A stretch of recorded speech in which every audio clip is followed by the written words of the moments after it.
যে পরিবেশের অবস্থা খাওয়াটা মনে করেন আমার পরিবেশটা আসলে ঠিক সবাইকে সচেতন হতে হবে। সচেতন হতে হবে। হ্যাঁ, আসলে কেউ তো বুঝতেছে না যে পরিবেশটা নিজের দায়িত্বে ঠিক রাখতে হবে।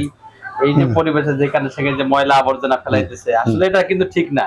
এই সমাজকে সবাইকে সচেতন করতে হবে, সমাজের মানুষকে সচেতন হতে হবে, তাহলে আমাদের এই পরিবেশটা ঠিক থাকবে। এই ছেলেটা কি করলো? কেন কি করছি? এটা ডাস্টবিনে ফেলাতে হবে। পরিবেশ দূষণ করতেছ, পরিবেশ নষ্ট হচ্ছে। ঠিক। হ্যাঁ, এটা এখানে ফেলাচ্ছ। তুমি একটা শিক্ষিত ছেলে, দেখে তো মনে হচ্ছে তুমি কোনো ভার্সিটিতে পড়াশোনা করো, স্টুডেন্ট মানুষ। তুমি এটা ফেলাচ্ছ না এখানে? তুমি বুঝো না পরিবেশ সম্বন্ধে তোমার জ্ঞান নাই? ঠিক বলছেন ভাই, আসলে ঠিক।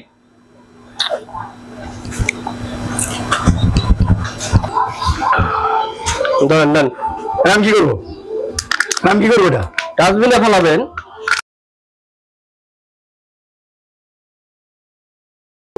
কিন্তু কোনো ডাস্টবিন দেখতেছি না। তাহলে এখন আমার জারি দিলেন কে যে ডাস্টবিনে ফেলান? ডাস্টবিন কোথায়? আপনি ডাস্টবিন দেখছেন এই জায়গায় কোথাও? ডাস্টবিন তো নাই, তাহলে আমি কই ফেলাবো? দেখেন আপনি